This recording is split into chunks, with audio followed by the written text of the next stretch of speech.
Jadi kalau kita punya masalah, kayak kita lagi punya bisnis sama teman-teman nih berlima, udah modalnya cukup, konsep bisnisnya udah mateng, marketingnya udah ahlinya, produknya udah ada, kenapa masih rugi aja? Udah berjalan sekian tahun, rugi sampai hampir bangkrut. Jangan hanya cari tahu kesalahan teknis. Oh kayaknya nih konsep marketing kita masih kurang bagus nih, sales kita kurang jago nih, atau branding kita kurang bagus nih, dan seterusnya. Bukan hanya itu yang perlu kita evaluasi. Yang nomor satu, evaluasi dulu hubungan kita dengan Allah SWT. Setiap kali kita punya masalah, pertama yang harus kita tanya, jangan-jangan saya nih ada masalah sama Allah.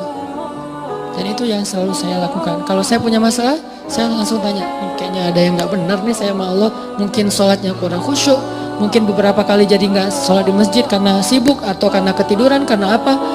Oh kayaknya kebiasaan saya malam misalnya bangun, bukan saya, orang lain malam misalnya dia tahajud, terus tiba-tiba beberapa malam ini dia gak tahajud, akhirnya Allah kasih musibah mancing biar dia tahajud lagi. Kebiasaan dia tilawah 1 juz, tiba-tiba beberapa hari ini cuma beberapa lembar, Allah kasih masalah. Pokoknya kalau kita dapat masalah, yang pertama harus kita evaluasi hubungan kita dengan Allah. Sehingga ketika Umar bin Abdul Aziz jadi khalifah, masalah antara serigala dengan domba damai. Jadi domba dan serigala itu temenan. Bayangin, domba sama serigala temenan, sahabatan lah gitu. Malah serigala jadi kayak apa ya, kayak relawan buat domba, nggak dibayar, jadi volunteer, pada turun gantian ya piket gitu serigala teh. Kan serigala banyak tuh, piket dalam seminggu, giving every day. Dalam seminggu ada 1 serigala yang bertugas untuk ngawal domba-domba, dan itu bukan satu kawanan domba, ada puluhan bahkan ratusan kawanan domba di negeri itu, di Madinah, semuanya dikawal oleh serigala. Kalau cuma 1 doang mungkin bukan fenomena. Kebetulan doang nih ada serigala yang baik hati.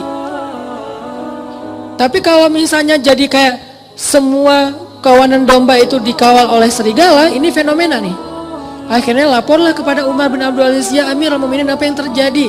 Kata Amirul Mukminin, kami adalah kaum yang selalu berusaha memperbaiki hubungan dengan Allah, maka Allah memberikan balasan dengan memperbaiki hubungan antara serigala dengan domba. Berkuranglah tugas para penggembala. Nunggu aja tuh di kandang. Pagi hari dijemput sama serigala, datang, tumpangan gratis gitu. Datang serigala, udah siap, udah, ayo jalan, konvoy, naik ke atas padang rumput. Dan serigala lebih expert dalam mencari padang rumput daripada manusia. Dia tahu banget padang rumput yang lagi yang rasanya manis, yang asin, yang apa segala macam, kayak salad gitu kan ya. Gua tunjukin nih salad yang paling baik nih, chefnya terbaik, dia tunjukin ke gunung mana, tuh bawa tuh domba-domba. Kayaknya kurang lebih kayak gitulah keadaannya. Lalu kan Umar bin Abdul Aziz itu cuma sebentar ya, kalau nggak salah cuma 3 tahun jadi khalifah, lalu dibunuh, meninggal. Setelah Umar bin Abdul Aziz meninggal, serigala mulai memakan domba-domba. Serigala mulai memakan domba-domba. Ketika kasus pertama terjadi dalam kasus 1 kawanan domba, langsung yang pemilik domba itu mengatakan, kenapa dombanya mulai dimakan serigala? Dia mengatakan pasti Umar bin Abdul Aziz sudah wafat, karena mereka belum dengar beritanya. Pasti Umar bin Abdul Aziz sudah wafat, makanya serigala mulai galak lagi dan makan domba. Galak. Akhirnya mereka pun cari tahu, benarkah Umar bin Abdul Aziz wafat atau dia turun tahta? Ternyata ketika mereka cari tahu, mereka dengar berita, benar Umar bin Abdul Aziz telah wafat. Sehingga orang-orang tidak punya lagi orang soleh yang memimpin. Akhirnya Allah putuskanlah silaturahim antara serigala dengan domba. Dan ini kisah nyata. Saking solehnya Umar bin Abdul Aziz, makanya layak disebut Khulafaur Rasyidin. Tingkat kesolehannya itu sampai bisa mempersaudarakan antara domba sama serigala. Kita kucing sama tikus saja nggak bisa. Bayangin kalau saking solehnya kita, kucing sama tikus duduk berdua gitu, makan keju apa segala macam. Tikus sama kucing, kenapa? Suami yang soleh di rumah. Jadi bisa jadi seorang kakak sama adik itu nggak akur, bisa jadi suami istri nggak akur, mertua dengan menantu nggak akur, dan seterusnya. Teman dalam satu tim nggak akur, dan seterusnya. Itu penyebabnya kenapa? Hubungan kita dengan Allah kurang akur, sehingga Allah tidak memperbaiki hubungan kita dengan manusia, dengan makhluk. Jadi yang pertama kita evaluasi kalau kita punya masalah, teman-teman, evaluasilah hubungan kita dengan Allah. Kalau kita merasa nggak punya dosa besar, minimal dosa kecil. Tapi kan dosa kecil tuh rata-rata nggak sadar Ustaz. Ya kalau nggak sadar ya nggak apa-apa. Nggak harus tahu, nggak harus sadar. Tapi kan kita bisa tetap istighfar. Walaupun kita nggak sadar berbuat dosa kecil, dan pastinya kita berbuat dosa kecil tapi kita nggak sadar, tinggal istighfar. Oh berarti saya kurang banyak istighfar. Dan itu ajaib loh, ajaib banget. Coba dawamin aja, begitu ada masalah langsung perbaiki hubungan dengan Allah. Itu ajaib banget, langsung Allah perbaiki hubungan kita dengan seseorang itu bertahap, tapi ya bertahap, cuman kelihatan tahapannya tuh. Nggak gitu-gitu aja, ada progresnya, pasti tuh. Saya ngalamin banget. Yang paling sederhana mungkin, dan buat saya itu nggak nyaman juga kalau ada masalah dengan pasangan. Diam-diaman, istighfar, sholat sunnah, minta ampun sama Allah, mulai lagi memperbaiki hubungan sama Allah. Itu bertahapnya dan tahapannya tuh nggak lama, cepet banget diperbaikinya.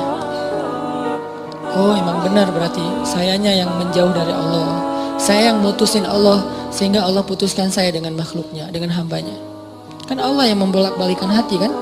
Kalau Allah ambil hati seseorang dari kita, kita bisa apa? Kita punya dunia dan seisinya pun gak bisa ngebeli hati dia. Gak punya apa-apa. Kalau Allah kasih hatinya ke kita, dia akan memberikan semuanya untuk kita. Makanya perbaiki dulu hubungan kita dengan Allah. Itu yang paling berpengaruh dalam hidup kita. Dosa salah satunya. Kan saya sering bilang, ulama dulu tuh kalau mereka dapat masalah, mereka akan melihat dirinya sebagai pendosa. Masalah sekecil apapun, sampai gini masalahnya, ternak mereka susunya berkurang aja, mereka istighfar. Biasanya susu setiap hari itu 1 ember, 1 timba. Hari ini kurang dari 1 ember. Kenapa susu ternak saya hari ini kurang dari 1 ember? Pasti saya punya dosa. Astagfirullahaladzim, astagfirullah. Gitu cara mereka menyelesaikan masalah. Sebelum mencari tahu, oh ternaknya kurang sehat atau apa, itu yang kesekian. Lagian itu butuh waktu. Kalau dengan Allah kan gak butuh waktu ya, cepat ya. Begitu kita dapat masalah, kan gak butuh waktu untuk mencari tahu apa ya masalah saya dengan Allah. Udah ketahuan langsung tuh. Ibadahnya mulai berkurang, kualitasnya atau kuantitasnya, atau dosanya nambah, tinggal istighfar dan sholat sunnah. Wasta'inu bis sabri wassalah, salah satunya dengan sholat. Jadi lebih cepat memperbaiki masalah kita dengan evaluasi hubungan kepada Allah daripada evaluasi teknis dalam masalah itu. Ulama tuh kalau misalnya ada kejadian kecil aja, kayak misalnya atap rumahnya bocor, ini pasti karena saya banyak dosa, astagfirullahaladzim. Lampu rumahnya mati, astagfirullahaladzim. Apalagi telepon putus, astagfirullahaladzim, belum bayar. Ini istighfar. Pokoknya masalah apa aja, istrinya ngambek, astagfirullahaladzim. Masakan gak enak, astagfirullahaladzim. Lupa naruh garam, kan dosa juga ya, dosa kecil.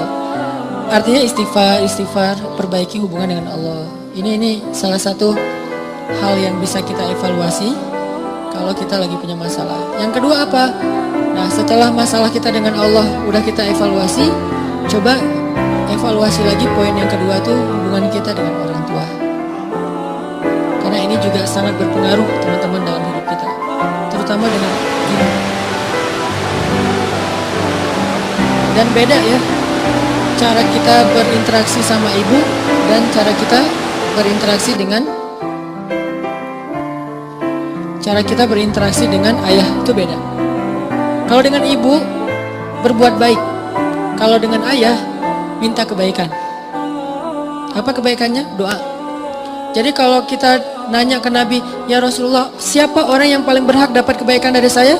Kan ibumu, ayahmu ya. Tapi kalau kita nanya, siapa orang yang paling berhak saya minta doa darinya? Ayahmu, ibumu, pasti gitu. Karena kata Nabi, doa seorang ayah tidak ditolak. Jadi kalau berbuat baik, ibu dulu. Kalau minta doa, ayah dulu. Jangan-jangan kita pas mau ikut ujian kemarin, lupa nelpon ayah untuk minta doa. Yang ditelepon ibu doang, ayahnya cemburu. Saya nggak penting buat dia. Nilai kita anjlok. Padahal kalau kita dapat kebaikan misalnya, nilainya bagus. Yang pertama dapat berita nilai kita bagus itu siapa? Ibu kita, karena menyenangkan hati ibu dulu, baru ayah.